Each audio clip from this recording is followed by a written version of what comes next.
கொஞ்சம் யோசிச்சு பாருங்க. திரு ஸ்டாலின் அவர்கள் என்ன சொன்னார் ஆட்சிக்கு வருவதற்கு முன்னால? திமுக ஆட்சிக்கு வந்தால் இந்த மின் கட்டண உயர்வு இருக்க இது ஏழை மக்களுக்கு சாக்கடிக்குது, பாதிப்பை மக்கள் உணர்ந்து கொண்டிருக்கிறார்கள், இதை நாங்கள் குறைத்து மாதத்திற்கு ஒரு முறை மின் அளவீடு செய்து ஏழை மக்களுக்கான அரசாக திமுக அரசு இருக்கும் என்று வாக்குறுதி அளித்தார். இன்னைக்கு ஆட்சிக்கு வந்துட்டாரு. அதே ஸ்டாலின் ஐயா தான் இருக்கிறாரு. அதே முத்துவேல் கருணாநிதியுடைய மகன் தான் இருக்கிறாரு. ஆனா மாதத்திற்கு ஒரு முறை மின் கட்டண அளவீட்டை செய்து அந்த மின் கட்டணத்தை குறைப்பதற்கு பதிலாக 40க்கு 40 நீங்க வாக்களித்து திமுகவை வெற்றி பெற செய்ததினால் அவர் ரொம்ப சந்தோஷமா மக்களுக்கு பனிஷ்மென்ட் கொடுக்கிறாரு. மின் கட்டண உயர்வு 4 மடங்கு உங்களுக்கு உயர்த்துற. இது தமிழக மக்களுக்கு வேண்டும் தான். ஏன் கொள்ளக்காரனையோ ஏமாற்று பேர்வழிகளையும் ஊழலில் கரை போடக்கூடியவர்களையும் ஆட்சி கட்டிலில் மீண்டும் மீண்டும் உட்கார வைத்தால் அவர்கள் மீண்டும் மீண்டும் மக்களை கொடுமைப்படுத்த தயாராகி விடுவார்கள் என்பதற்கு இந்த திமுக ஆட்சியின் மின் கட்டண உயர்வு ஒரு சாட்சி. இன்றைக்கு ஏன் இந்த மின் கட்டணம் உயருது? இவர்கள் அளவுக்கு அதிகமாக மின் கட்டணத்திற்காக மின்சாரத்தை விலை கொடுத்து வாங்குகிறார்கள். தமிழக அரசு மின் உற்பத்தி செய்ய மறுக்கிறது. சூரிய மின் உற்பத்தியை செய்வதற்கு எந்த முயற்சியும் எடுக்கல. அதன் காரணமாக இன்றைக்கு இந்த திமுக அரசின் கொள்ளை லாபத்தை சம்பாதிக்கிறதின் விளைவு அமைச்சர்களும் எம்எல்ஏக்களும் கவுன்சிலரும் கொள்ளை லாபத்தை கொள்ளை கூட்டத்தை கொண்டு சம்பாதிப்பதின் விளைவு சாதாரண ஏழை பாவர மக்களின் தலையில் மின் கட்டண உயர்வு இடிபோல் இறங்கி இருக்கிறது.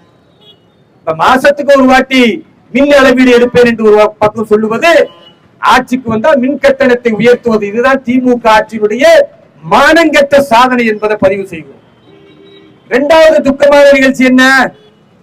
நீங்க பாத்தீங்கன்னா மதுரையில இன்றைக்கு காலையில திமுக ஆட்சியின் சட்டம் ஒழுங்கு சீர்கட்டி விட்டது என்பதற்கு மற்றும் ஒரு ஆதாரமா நாம் தமிழர் கட்சியை சார்ந்த நிர்வாகியை ஓட ஓட விரட்டி ஒரு கூலிப்படை கும்பல் வெட்டி கொலை செய்திருக்கிறது. நீங்க இந்த வாரத்தில் மட்டும் பாத்தீங்கன்னா 10க்கும் மேற்பட்ட படுகொலைகள் தமிழகம் முழுக்க நடந்திருக்கிறது. தொடர் படுகொலைகள் நடப்பதற்கு என்ன காரணம்? கூலிப்படை தைரியமா இருக்கிறார். என்னடா வழக்கு போட்டிருக்கீங்க, நீங்க என்ன பண்ணிருவீங்க எங்களை என்கிற அந்த கூலிப்படையினுடைய தைரியம் திமுக ஆட்சியில காவல்துறை எங்களை ஒன்றும் செய்ய முடியாது என்ற அவர்களுக்கு இருக்கிற அந்த மமதை தொடர்ந்து அப்பாவி உயிர்கள் பலியாகி கொண்டே இருக்கிறத பார்க்கிறோம். அப்ப படுகொலைகளை நாங்கள் இரும்பு கரம் கொண்டு அடக்குவோம் என்று சொல்லுகிற ஐயா ஸ்டாலின் அவர்கள் உங்களுடைய இரும்பு கரம் எங்கே போனது என்பதை பற்றி கேள்வி கேட்க நாங்கள் விரும்புகிறோம். இன்றைக்கு மக்களுடைய உயிர்களுக்கு தமிழகத்தில் எந்த பாதுகாப்பும் இல்லை. காவல்துறையும் உளவுத்துறையும் உறங்கிக் கொண்டிருக்கிற ஒரு படு மோசமான சூழல். எங்கு பார்த்தாலும் கொலைகள். இது 2வது தமிழகத்தில் இன்றைக்கு நடந்த துக்கமான சம்பவம். 3வது ஒன்று இருக்கு. ஒருவேளை காவல்துறை இந்த ரவுடிகளை, இந்த கொலை குற்றவாளிகளை பிடித்து விடலாம் என்று நினைத்து கொலை குற்றவாளிகளை ரவுடிகளை பட்டியல் எடுத்து பிடிக்க முயற்சி செய்தால் என்ன நடக்குது? ரவுடிகளை விரட்டி செல்லும் பொழுது கும்பகோணத்தில் ரவுடிகள் நேரடியாக விடுதலை சிறுத்தைகள் கட்சி அந்த நிர்வாகி வீட்டுக்குள்ள போய் கட்டில ஒழிஞ்சுக்கிறான். பாத்துக்குங்க.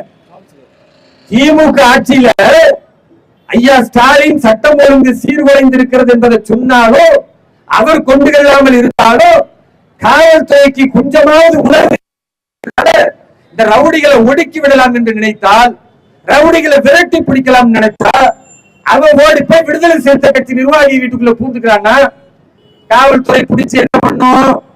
மேல இருந்து போன் வரும், ஐயா நம்ம கூட்டணி கட்சி, காவல்துறை கைகள் இன்றைக்கு கட்டப்பட்டிருக்கிறது. அப்ப பட்டியல் சமூக மக்கள், தலித் மக்களை எல்லாம் விடுதலை சிறுத்தைகள் கட்சி ரவுடிகளாக உருவாக்கி கொண்டிருக்கிறது என்பதை இந்த நேரத்தில் நாங்கள் பதிவு செய்கிறோம். ரவுடிகளை பாதுகாக்க ஒரு கட்சியாக இன்றைக்கு திருமாவளவன் தலைமையிலான இந்த விசிக இருக்கிறத பார்க்கிறோம்.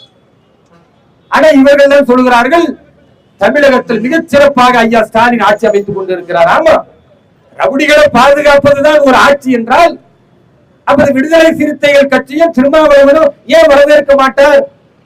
ஒரு பக்கம் பயங்கரவாதிகளுடைய மாநாடு PFI நடத்தினா அதுல போய் கலந்துகிட்டு வாழ்த்து தெரிவிச்சு பாராட்டுகிற திருமாவளவன் தன் சொந்த தலித் பட்டியல் சமூகத்தை ரவுடிகளாக மாற்றி திமிர் எழு திருப்பி அடி அடுத்த சாதி பெண்களை இழுத்து கொண்டு போய் என்று சொல்லுவது இன்றைக்கு தரங்கட்ட தலைவராக திருமாவளவன் இருக்கிறத பார்க்கிறோம்.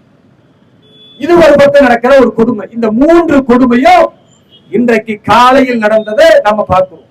இப்படி ஒவ்வொரு நாளும் திமுக ஆட்சியில ஒரு பக்கம் கூலிப்படை, ஒரு பக்கம் விலை உயர்வு, எல்லாவற்றிலும் விலை உயர்வு. நீங்க பால் விலை உயர்வு, சொத்து வரி உயர்வு, எல்லாவற்றிலும் விலை உயர்வு என்று இன்னைக்கு மின் கட்டணத்தை உயர்த்தி இருக்கிறார்கள்.